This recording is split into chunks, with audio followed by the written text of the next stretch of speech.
What's up, everyone? Welcome to Back to the Future, the podcast that takes a trip down Philly sports memory lane and asks the question, what if?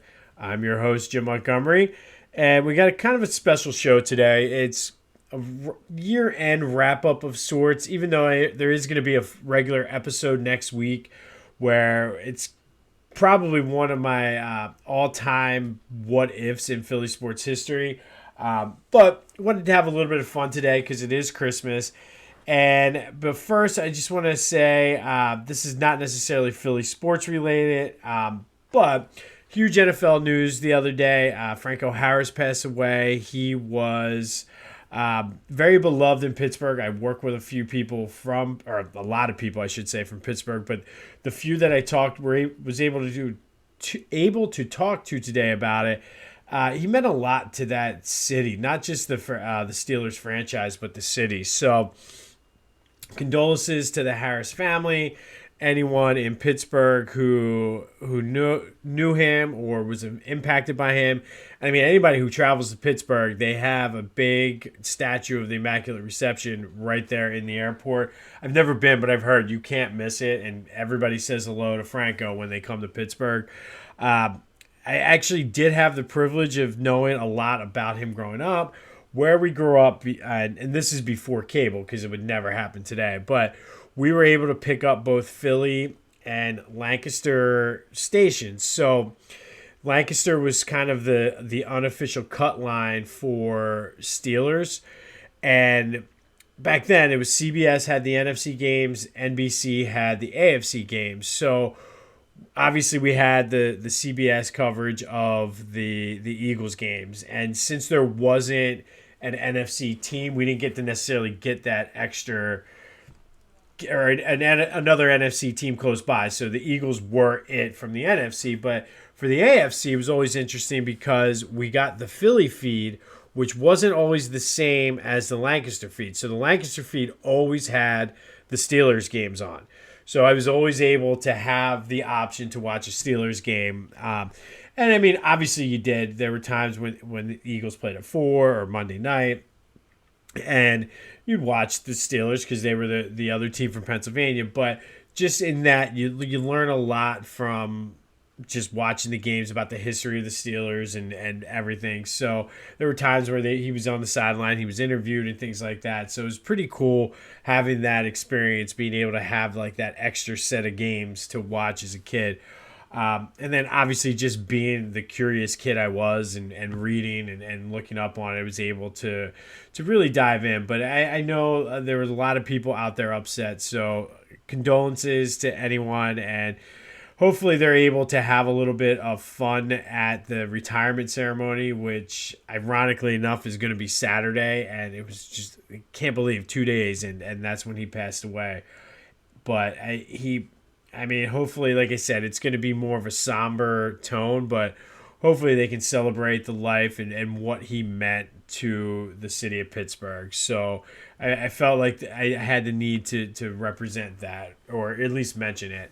But as far as celebrating, it's kind of weird that it's been very quiet on the Eagles-Cowboy front this week. And I don't know if it's Christmas, the fact that the Eagles have the 3-game lead. Maybe Dallas fans are realizing that the Cowboys just are not as good as everybody thought they were just a couple weeks ago.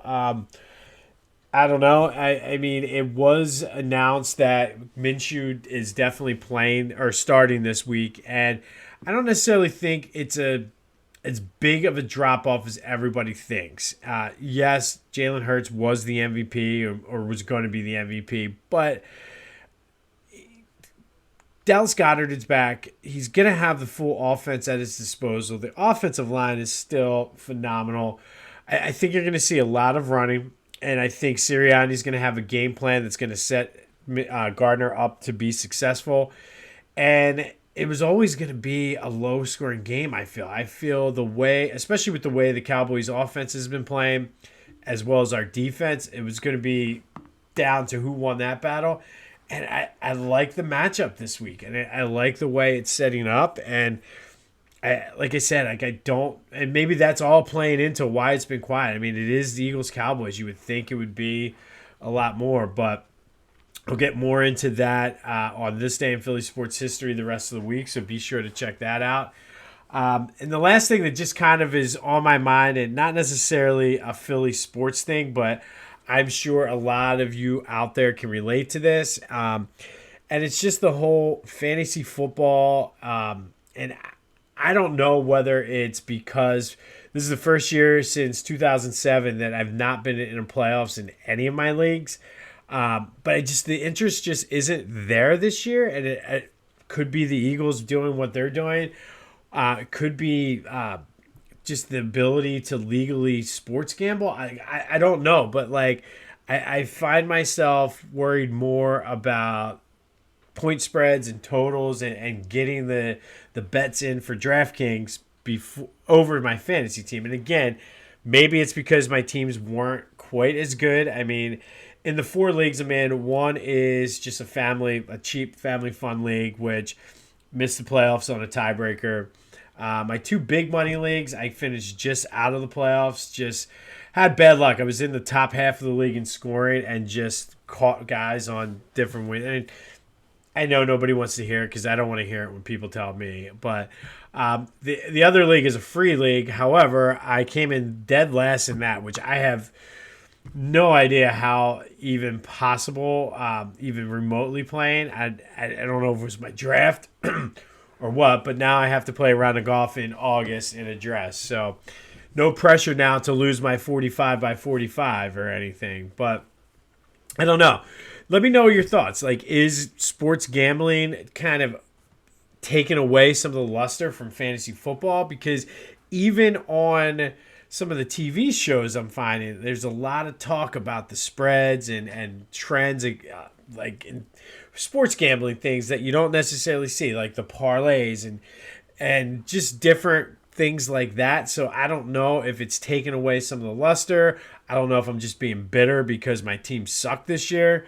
But let me know, because I think it's definitely an interesting sort of dynamic that it's like I said, it's not necessarily a Philly sports specific thing, but being that majority of you guys that are listening, guys and girls, are involved in fantasy football as well as sports gambling, just shoot me a line. Let me know what you think. And feel free. If you think it's just because I'm just bitter that I'm not in the playoffs for the first time in like 15 years, let me know that too. Yeah, I know. I had a shitty season. Bad luck, but shitty season. Anyway. All right. So just to kind of recap where we are and wrap this year up for us, I had a lot of fun doing this. It was something that's been in the works. For those of you that are new and don't really know the history behind this, quick history. I started to write a book on just the what ifs of Philly sports. And as I did months and months of research and had everything set up, I started to write it. Obviously, I started with the Eagles because they're sort of my passion, and I feel like I was able to get a lot more into the what ifs. And through the process of that, I found it kind of therapeutic in the fact that it sort of took me to where I was in my life at those particular spots as I was writing. So all of a sudden, it would have been like a 5,000 page book had I done that for all of the sports. So I'm like, all right, let me make this an Eagles book.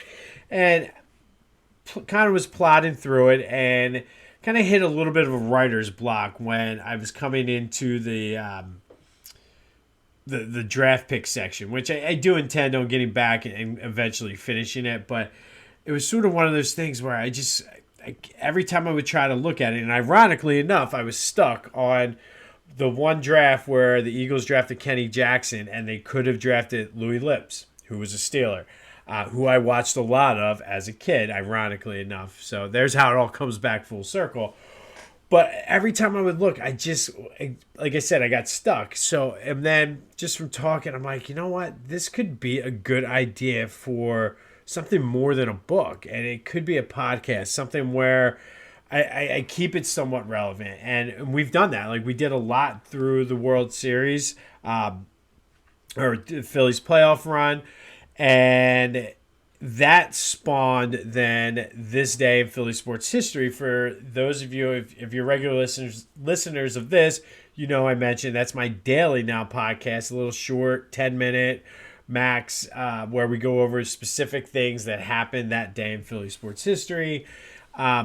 So it was able to kind of give me the opportunity to keep things relevant, and it started to kickstart some ideas now for the book. So I'll be able to go back to the book then. But I mean, Cliff Lee kicked us off. We did a lot with the World Series. Because of the timing of it, there's a lot of Eagles stuff on the front end of this podcast. But don't worry, as the NFL season winds down, there'll be Sixers, college basketball. Once we get into the spring, there'll be more Phillies. I do want to hit some of those things with the NFL draft, especially because I think that'll help kickstart some of my writer's block. But we talked about Chip Kelly, Randall Cunningham, Doug Peterson, Rich Kotite, Donovan McNabb when the Eagles almost moved. We didn't really do much yet with the Flyers and Sixers. I will have that coming up, but we did talk about tanking and what the Flyers are kind of doing now, what the Sixers did, and whether or not it was good. We did a little bit of a preview of both teams, touched on the state of college, or I should say lack of college football in Philly. So definitely it's a good week. A lot of people are off of work or have light days at work. So while you're sitting at your desk, go back, check out some back episodes. I will say I personally think I've done that a couple times over the past few weeks. Podcast is much better now than it was then. You can just tell that I was just starting out and everything. And not that I'm a polished broadcaster by any means, but definitely gotten better from where I was, and I think I'm well on my way. So be sure to give that a listen, some of the past episodes, and be sure to check out This Day in Philly Sports History. We've been doing a lot of just random, like we've been almost steadily rotating through the Flyers, Sixers, college basketball, Eagles, and things like that. But that comes out every day, so be sure to like and subscribe to that. But for this, I wanted to do something Christmassy while still staying true to the format of the podcast, which is we pick a certain event and talk about what if. But since it is Christmas and we are kind of winding down the year and we have specific things, we kind of know how the year played out for all four teams, I wanted to do it a small one for each four teams moving into the future, kind of like how you make a New Year's resolution. This is the Christmas or the New Year what if, and then just a Christmas wish. Christmas is coming up on Sunday, and what do we want Santa to bring all four of the teams? So let's start off with the Flyers, and I think for the New Year's resolution, this is what we need to keep our eye on, is what if Carter Hart is the real deal? It's his fifth year in the league now, and he's been playing pretty decent on a shitty team. And a lot of those guys that he's playing with are not going to be a part of the future. And that's sort of, it has to be tough for a goalie. You just don't know what's happening in front of you and things like that. But in his fifth year, he's coming into his own. And we know that historically, goalie has been one of those issues where the Flyers have never had the stud goalie. They had Bernie Parent in the 70s, who was a Hall of Famer. They had Pelle Lindbergh, who passed away prematurely, who would have been, or was on track, I should say, to be a Hall of Famer. And since then, they've never really had a top-notch goalie. They've had a couple guys who are on the back end of their career who were elite at one point in the league, but they just never had that guy. The closest thing I think they had after Pelle Lindbergh was Ron Hextall, who I think was better than most people give him credit for. But I think what has doomed the Flyers all these years is the fact that you had Bernie Parent, who was an all-star, or Hall of Famer, and then you had Pelle Lindbergh, who was, after his rookie year, was pretty much set to be on that trajectory. So I think anybody after that just never lived up. And now you have Carter Hart, who started off well, went through a rough patch, but now is starting to come into his own. And the question is now, if he's the real deal, that's good for the team, especially because they're terrible and they're going to have a higher position in this draft where you can concentrate and focus on other positions now. Finally, the Flyers don't have to worry about the goalie. They can build a team now around the goalie. So that's something in the new year in 2023 where I want to keep an eye on. Is Carter Hart going to be the real deal? And if he is, how are the Flyers going to build the team around him? And I think the Christmas wish from Santa, I think it's an obvious one. If you're listening to This Day in Philly Sports History, I talk about it at least 3 times a week or whenever the Flyers have a game. We need one of those top 3 draft picks. It's Connor Bedard, Leo Carlson, or Adam Fantilli. And they need one of those 3 guys because those 3 guys are sure things. And everywhere you look, everywhere I've looked, those guys in some order. Bedard, I think, is the number 1 guy, but then I've seen Carlson and Fantilli sort of flipped. But those are the consensus top 3 guys. And then after that, there's talent, but there's talent with question marks. And I think if you have your goalie of the future, if Carter Hart really is going to be the real deal, then you need and you must have one of those top 3 picks. And the way it stands right now, they're like 6th or 7th in the league standing. So if everything held true, that's where they pick. Still not bad. Those guys have less question marks than some of the others, but there's still question marks. And I think that we're hoping for maybe some lucky Santa pulling some Santa magic out of his hat, or maybe some Frosty magic out of his hat, and getting us one of those top 3 picks. So that's our wish list for Santa for the Flyers. And then our New Year's what if. What if he is the real deal? So that's something for you guys to keep an eye on as we move into 2023. All right. So let's go to the darlings of 2022, and that's the Phillies. And totally came out of nowhere and surprised everybody with the run. I think the way the division was set up this year, with the Mets being who they were, the Braves being the defending champs, and the Marlins were supposed to be a little bit better than what they were, the Phillies were supposed to be in the wild card mix, just like they were. And I think injuries kind of threw them out or threw them off a little bit. But I thought they had be in the playoff race, and I thought they could make it as a wild card, especially with the fact that Major League Baseball expanded the playoffs this year, which they did. So right then and there, I was happy with the season, especially with Castellanos not necessarily playing well, with just some of the question marks and Bryce being injured for so long and just everything. But I think we found out a lot about the makeup of this team this year with their World Series run.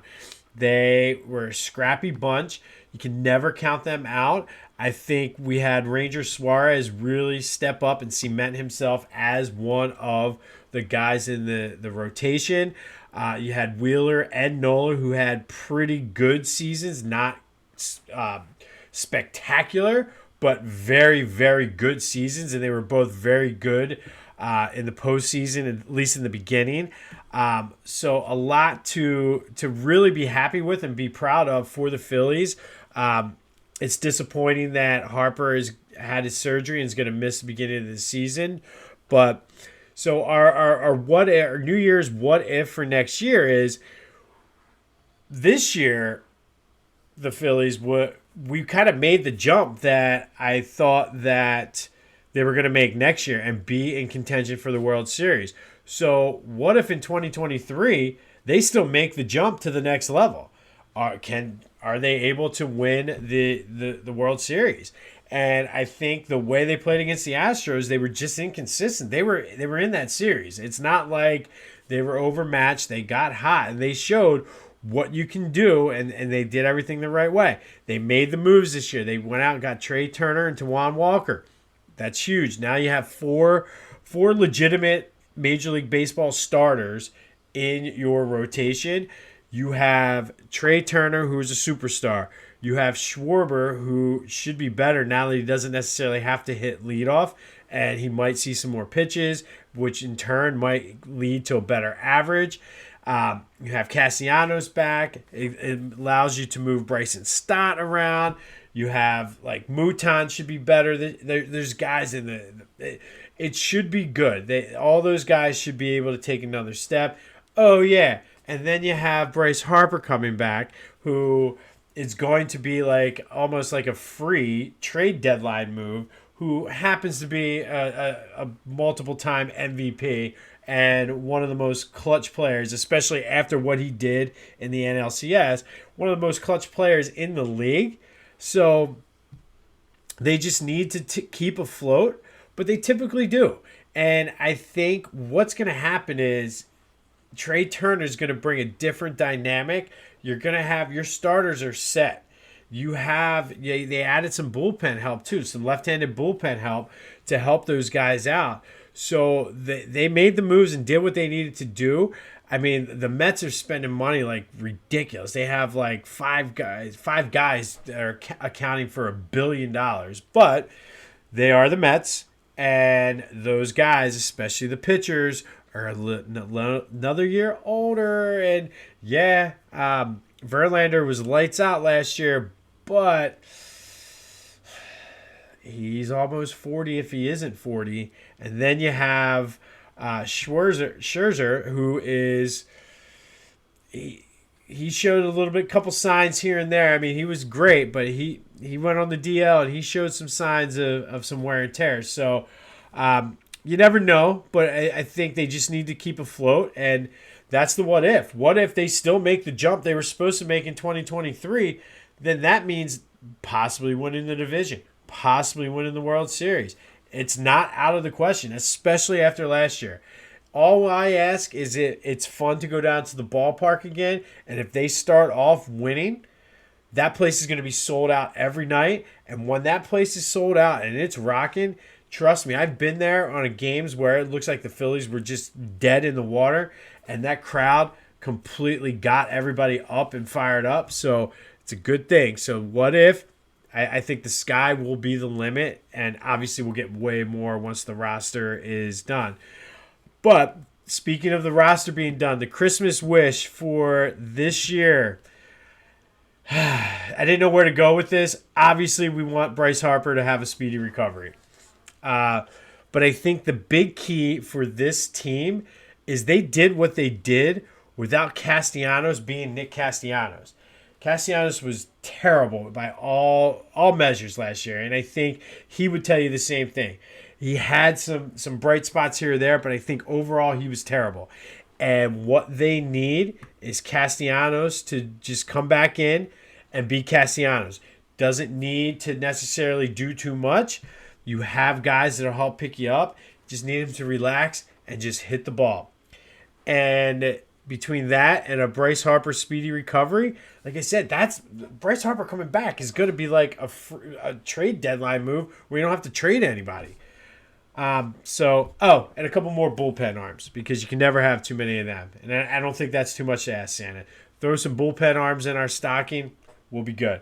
Our big gift is Castellanos being Castellanos and Bryce Harper being a speedy recovery, which he came back earlier than what he was originally anticipated with the broken hand. Not out of the question, but throw a couple bullpen arms in our stocking, we'll be happy. All right. Now, let's go to the team that I have no idea what to make of them. They've won like 6 or 7 games in a row now. They're up into the 5th spot, and they're making a move where they're legitimately one of the top 6 teams in the Eastern Conference. But I think our New Year's what if for the Sixers is, what if Doc, Embiid, Harden, and Maxey actually have it? What if they actually figure it out? I mean, Joe said the other day, listen, if we're playing the way we can, nobody in the Eastern Conference can beat us. What if he's right? What if they can figure out how to play like that all the time?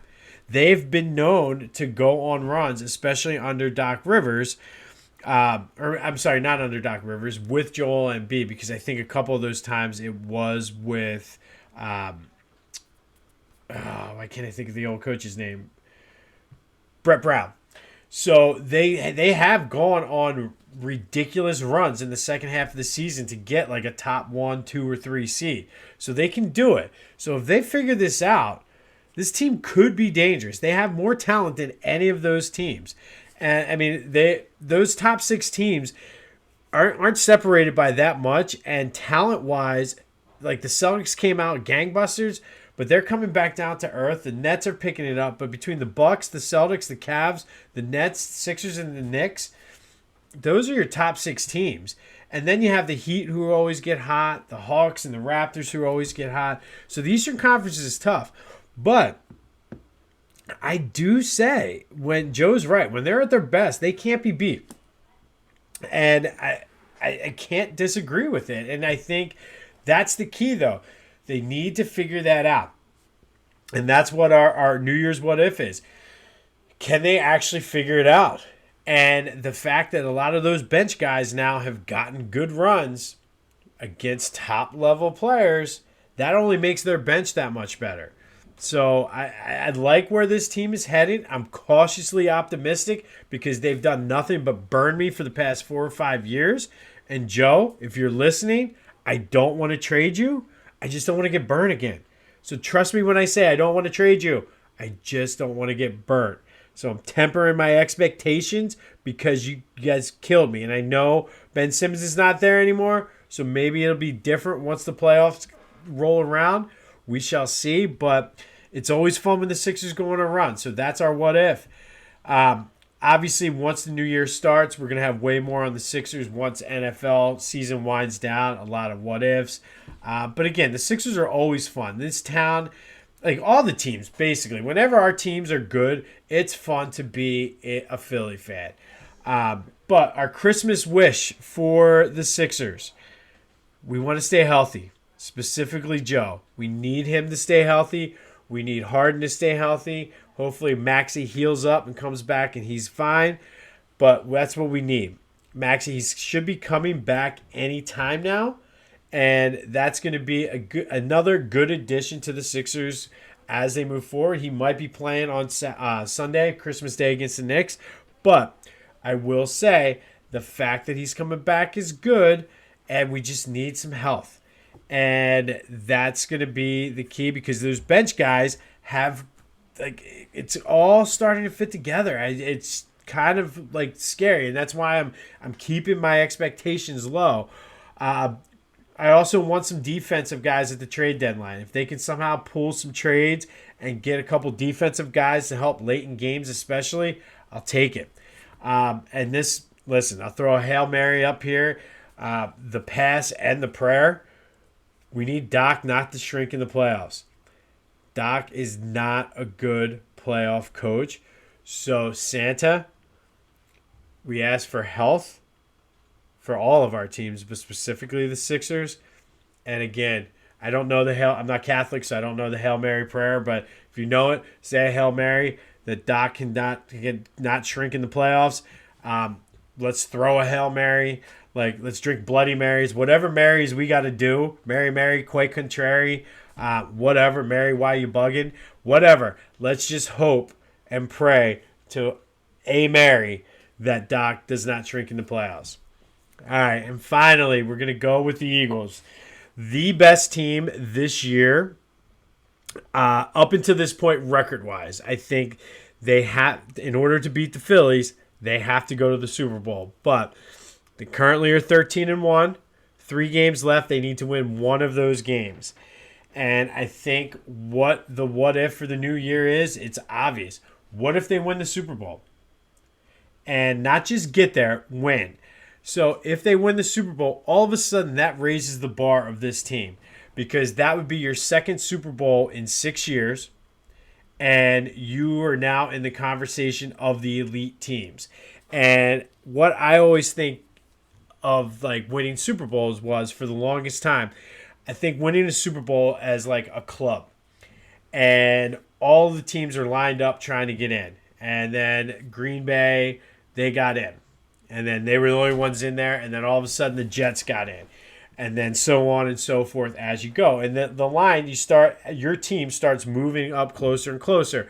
A couple times as an Eagles fan in 1980 and 2004, our team, we got right to the front of the line. We thought we were getting in. The bouncer took off the velvet rope, only to say, no, sorry, your ID's expired. Or, no, sorry, we're at capacity. So once we finally won in 2007, we're like, fuck it, we're in. And we're in general mission. We're like right standing down there. We're waiting in line for drinks. We're sitting there with the Saints, the Jets, teams like that. But you see up in VIP where you have the Steelers and the Cowboys and the 49ers and those teams and the Giants. That's where we're striving to be. And like each level of that club, every Super Bowl you win, you're moving up closer and closer to the VIP section. So if we win the Super Bowl this year, all of a sudden we're saying to the Saints and the Buccaneers, the Buccaneers won 2 now. So we're going up to join the Buccaneers. But the Jets, so long, losers, we're moving on up. And I do think what that does is it changes once you win the second now, it's like, okay, you're kind of like, all right. We're like, look at the Chiefs. Once they won their first one was back in the 70s. Once they won the second one, all of a sudden they talk about them as a storied franchise. The Raiders, don't want to piss off my Raiders fans. Kenny, I'm sorry, but the Raiders haven't won one in a long time. And their Super Bowl rings are mighty dusty. But everybody still talks about them as one of those elite teams. Look at the Cowboys. As much as I hate to admit it, they have dust on their Super Bowl rings too. And they're still one of those franchises. Once you win the second one now, it proves that it wasn't a fluke. I'm looking at you, Jets. I'm looking at you, Chicago Bears. It proves that it's not a fluke, that you belong there. Saints, I'm looking at you. And I still think people look at our Super Bowl win as fluky. So what if they win? I think it legitimizes us as one of those franchises that we have. Howie Roseman, all of a sudden, he has to be considered. I don't know how the man does it, but he just gets the job done. Maybe not the greatest drafter of wide receivers, but the man can bring in a free agent and make some ridiculous trades when he has to. And I think you have to possibly go into, hear me out, the D word, dynasty. And it's not an exaggeration. Think about this. If they win the Super Bowl, that means 5 playoff appearances, 2 Super Bowl wins with 2 different coaches, 3 different quarterbacks, if you count Nick Foles. It's pretty damn good. And that just goes, and that's a testament to Howie Roseman. And I can't believe they got me out here giving Howie Roseman, putting him up on a pedestal. But there you go. So the what if for the Eagles is obvious. What if they win the Super Bowl? Our Christmas wish from Santa, we want good health, a speedy recovery for Jalen, and that number 1 seed. And truthfully, I feel like that's all they need. They just need to stay healthy these last 3 games and get the number 1 seed. And we have as good a shot as any to move up to that next level in the club. And that's all we wanted.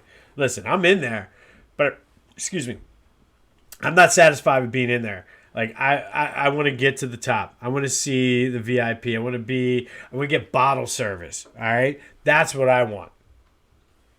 So, just Santa, bring me the good health and the number 1 seed, and I'll be happy. All right, so we'll do a bonus since I do a lot of Temple sports on this day in Philly sports history because, as you can see behind me if you're watching, big Temple guy.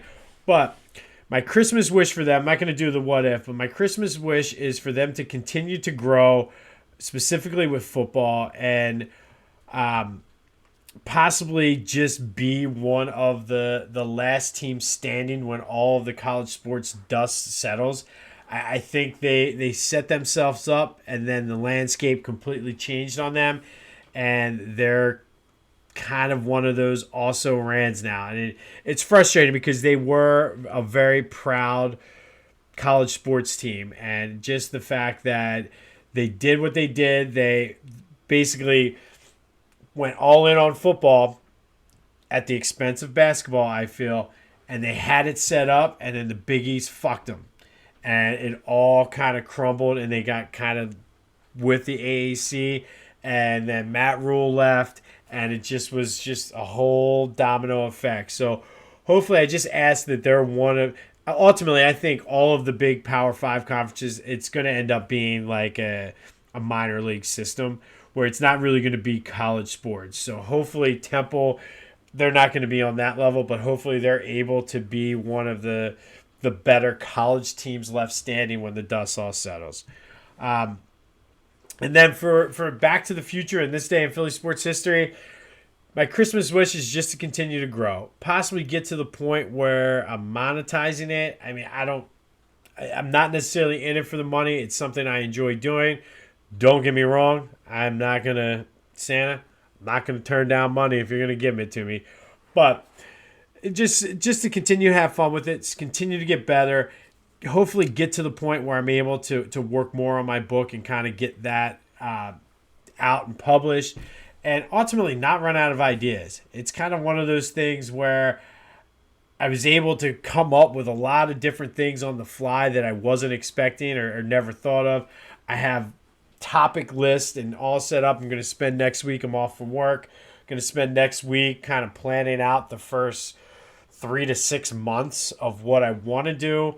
Obviously, everything is subject to change based on what goes on, but just want to continue to grow. I appreciate what you guys have been able to do for me up until this point. I know I'm getting the likes and the subscriptions. It's always fun when I'm randomly run into somebody who I haven't talked to in a while and they say, "Oh, you're doing a great job on the pod," or "I listen every day," or "I love this topic," or "I agree with your take on this." So continue to keep it up. I love it. Just spread the word for me, and let's continue to grow this, and hopefully we can buy some better equipment and get the production value up. But I do appreciate it. And finally, my Christmas wish for all of you is I wish that you continue to listen, watch, or both. Whether it's Back to the Future, This Day in Philly Sports History, or both. But in all seriousness, thank you for listening. I appreciate the support. I appreciate the feedback. Honestly, it makes my day when I run into people I haven't seen and they're like, "Hey, Jimbo, it's great. I love it. I wish you all a wonderful holiday. Be sure to like and subscribe." We will have a This Day in Philly Sports History on Christmas Day. Not sure when I'm going to record it. I'm probably going to try to record it before I go to bed.